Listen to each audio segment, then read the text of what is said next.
Quel est donc cet étrange spectacle au cœur de la forêt laurentienne? Eh bien, croyez-le ou non, il s'agit des caravaniers nomades de Montréal et d'ailleurs qui, 3 mois avant tout le monde, vont fêter non pas un Noël tout blanc, mais un Noël encore feuillu, plutôt calorifique et en parfait accord avec un thermomètre compréhensif.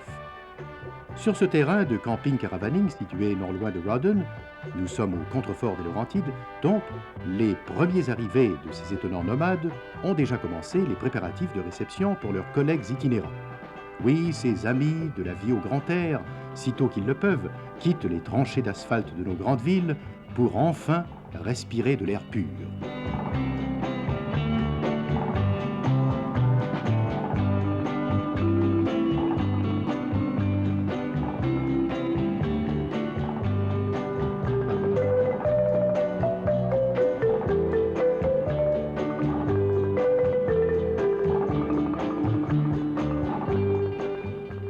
Les caravaniers nomades portent bien leur nom, sinon les traditions de peuples voyageurs les ayant précédés. Quel gitan d'Espagne ou romanichel d'Europe centrale reconnaîtrait ces routiers de chez nous? Pas besoin d'être spécialiste pour se rendre immédiatement compte qu'il n'y a plus le moindre rapport entre la roulotte du bohémien et ces véritables maisons mobiles que l'on appelle modestement des unités. Unités qui ont d'ailleurs plusieurs pièces parfois. Le coût de revient de ces habitations correspond à peu près aux constructions sédentaires, estivales ou hivernales, c'est-à-dire entre 10 et 20 000 dollars équipées. Pas si cher que ça si l'on considère tous les avantages d'une pareille habitation vagabonde. Il y en a pour tous les goûts et toutes les bourses. L'arrivée des caravaniers est suivie de l'opération signature. Ce rite, comme tout ce que font les caravaniers d'ailleurs, est un peu spécial. Seules ces dames ont le droit de signer le livre d'or, par conséquent de s'inscrire à la grande fête. Heureuse tâche car il n'y a rien à débourser, du moins pour les femmes, car vous pensez bien que si les hommes ne donnent pas leur autographe, ils devront tout de même régler la note en comptant, ou sur un autre livre qui n'est pas d'or, celui-là, et qui nous est on ne peut plus familier, le carnet de chèques. Comme bonnie de vie chère, si l'on peut dire, nos caravanières reçoivent chacune une mitaine pour combattre non pas le froid, mais la chaleur. L'opération signature du livre d'or se poursuit parallèlement à une autre opération, qui ne cessera de grandir au cours du week-end, opération décoration. Il est à noter, et c'est tout à l'honneur de nos talentueux caravaniers, que toutes les décorations sont artisanales, et dans la plupart des cas d'origine domestique. Par origine domestique, nous voulons dire de fabrication domestique signée par les membres de l'association itinérante.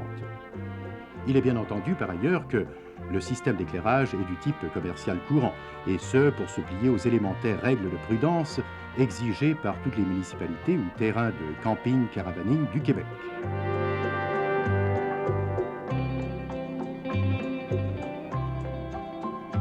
Autre rite quasi dogmatique des caravaniers, le feu de camp nocturne. Et dans cette région forestière, vous voyez qu'on ne lésine pas sur la matière première.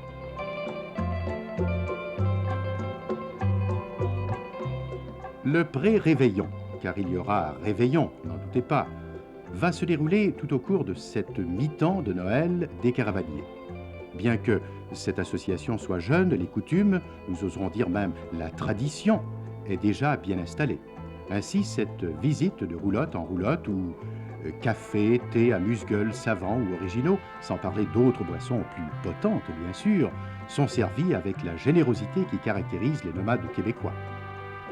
C'est ainsi que l'on fait ou refait connaissance et qu'on accueille, le cas échéant, de lointains visiteurs venus se joindre au groupe, largement métropolitain, nous l'avons dit. Quant aux amoureux de tous les temps et de tous les âges, ils n'ont jamais eu besoin de réchauffant pour se réchauffer, d'accord?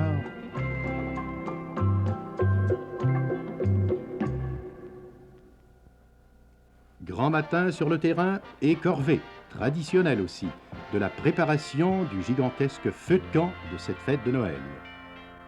L'enthousiasme gagne toutes les roulottes au fur et à mesure qu'avance la matinée. La préparation de la grande nuit intéresse tout le monde, y compris les animaux de compagnie, qu'ils soient chiens ou chats.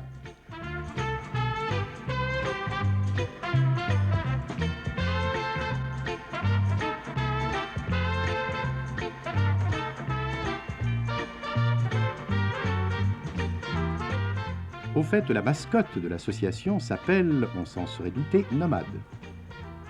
Dans le fond, les caravaniers sont des campistes dans l'âme, du moins si l'on en juge par ces petites tentes amérindiennes du genre tipi que l'on voit s'ériger ici et là près des roulottes familiales.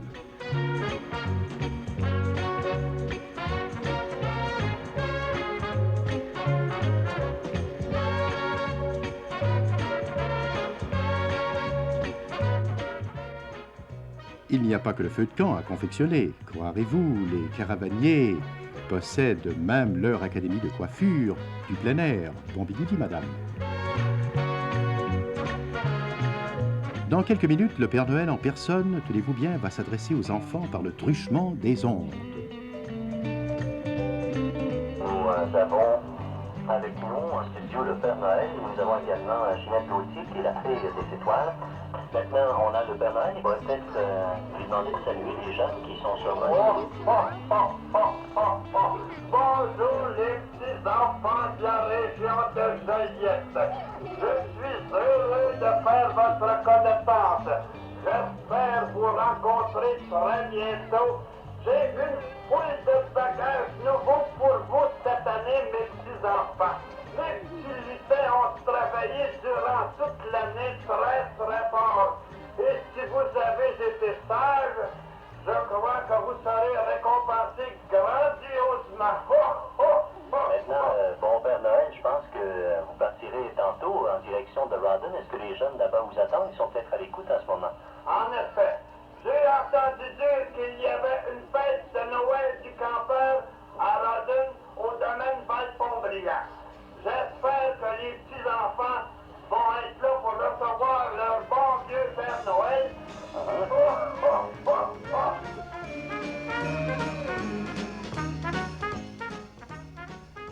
Le badminton, qui n'a pas encore atteint le statut politique et international du ping-pong, passionne les adeptes agiles et gracieux. On nous dit cependant que les antiques et les croulants préfèrent la pétanque, sans doute une affreuse contre-offensive de la gauche rapide.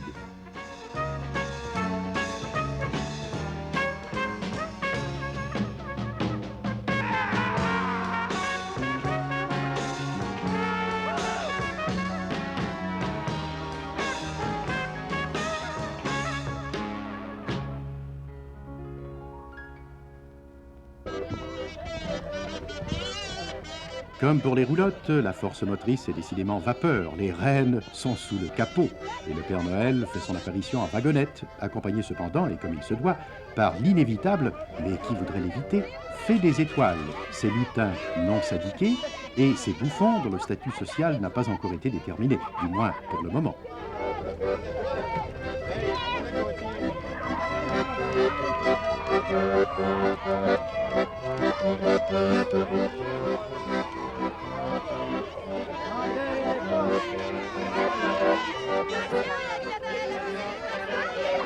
Et puis, c'est la joyeuse guignolée, genre de défilé traditionnel qui, de maison en maison, de roulotte en roulotte, se zigzague un chemin sur le terrain des campistes caravaniers.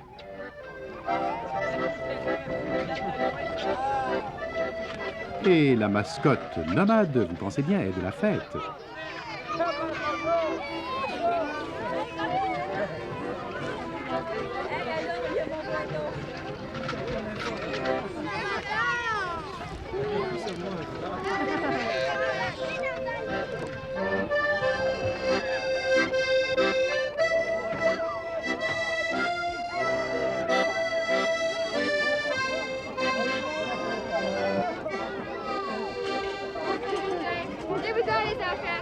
On va tous aller s'asseoir à terre en arrière du Père Noël. Tout le monde s'assoit à terre. Tout le monde. Belle Saint-Denis avec ses petits lutins. Quelque part au-delà du 60e parallèle, les ateliers du Père Noël fonctionnent tout au long de la nuit polaire pour fabriquer les jouets de tous les enfants du monde. Du moins, on l'espère. Quoi qu'il en soit, nos mini-caravaniers ont reconstitué dans leur mini-théâtre ces mystérieux chantiers, ces mirifiques usines qui ne diffusent que des plaisirs indicibles que les adultes ont oubliés. Allez-y, joyeux lutins, ce sont les illusions qui manquent le moins. Pendant ce temps, les adultes en question se livrent à des joies plus pondérables, si j'ose dire, car ce goûter champêtre est en réalité un festin plutôt extraordinaire. Outre les vins et les fromages, en abondance, comme on peut le constater, les uns et les autres de grande qualité, il y a des desserts hors saison peut-être, mais certainement pas hors goût. Ainsi, ces multiples pâtisseries françaises couronnées par la bûche de Noël, précédées de savants canapés d'hiver, recevront l'enthousiasme de tous et l'appétit particulier de chacun. Comme on voit, c'est également l'appétit qui manque le moins. Ces agapes des caravaniers nomades, très heureux d'être sédentaires pour l'instant, se poursuivront tard dans la journée. En fait, jusqu'à la nuit, car dans quelques instants, l'un des points culminants de la réunion automnale va se dérouler.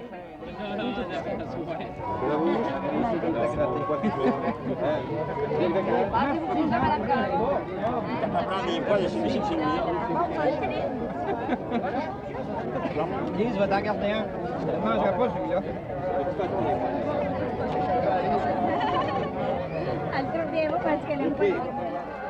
Dès qu'il fait noir et qu'on s'approche de minuit, on se prépare pour la grande cérémonie annuelle de la messe en plein air. Si vous trouvez que la cérémonie suivante et les cantiques qui l'accompagnent sont déplacés, vous aurez raison. Ils le sont, mais seulement de 3 mois. Pourquoi ne pas prendre un peu d'avance quand c'est permis ?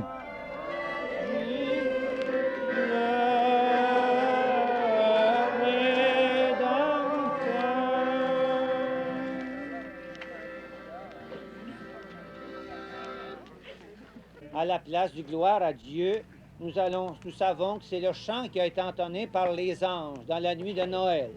Et nous allons chanter ensemble les anges dans nos campagnes et on y met tout notre cœur.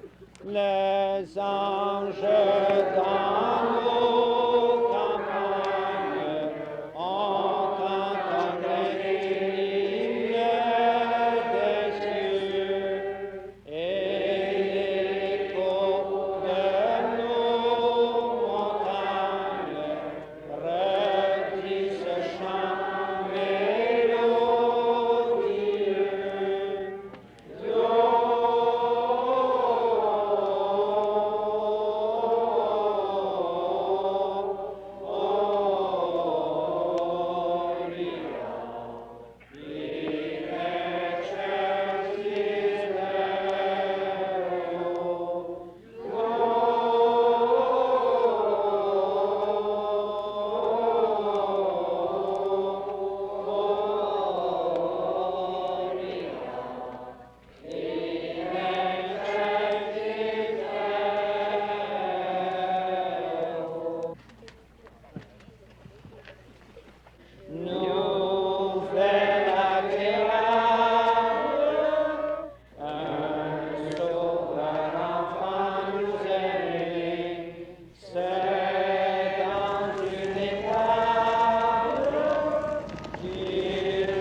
Et maintenant, dans cette belle forêt des Laurentides, nous allons murmurer ensemble Mon beau sapin.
Après cette cérémonie religieuse, les caravaniers se rendent à la salle de séjour du terrain pour accueillir cette fois, et comme il se doit, le Père Noël et sa suite. Fort guilleret, selon toute apparence.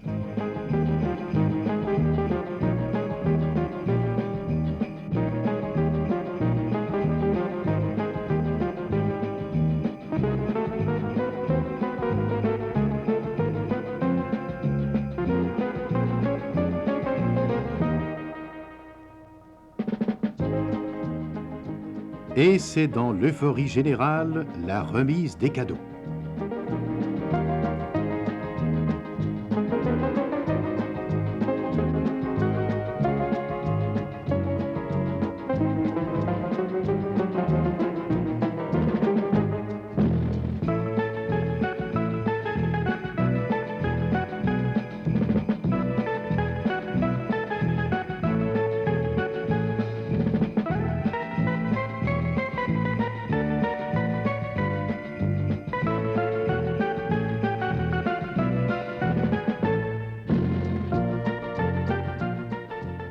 À noter que les publications de Radio-Canada, et ce n'est pas de l'autoglorification, veuillez me croire, sont très en vogue. Ainsi, les souris vertes et les bobinots l'emportent largement sur toutes les autres formes de gratification offertes ce soir-là.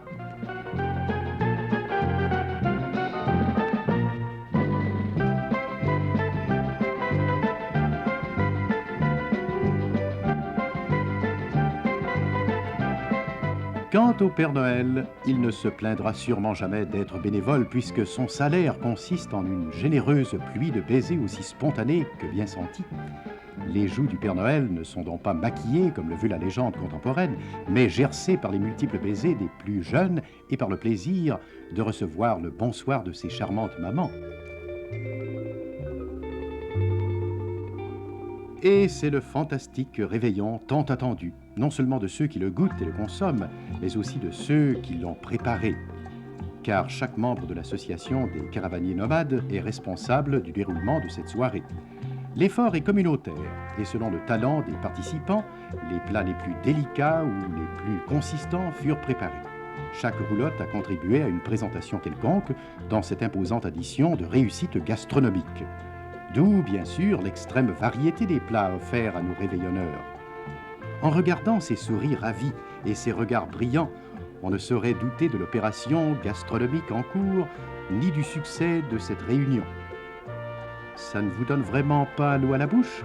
Excusez-moi d'être un affreux pavlovien, mais je salive de joie déjà. Que c'est bon!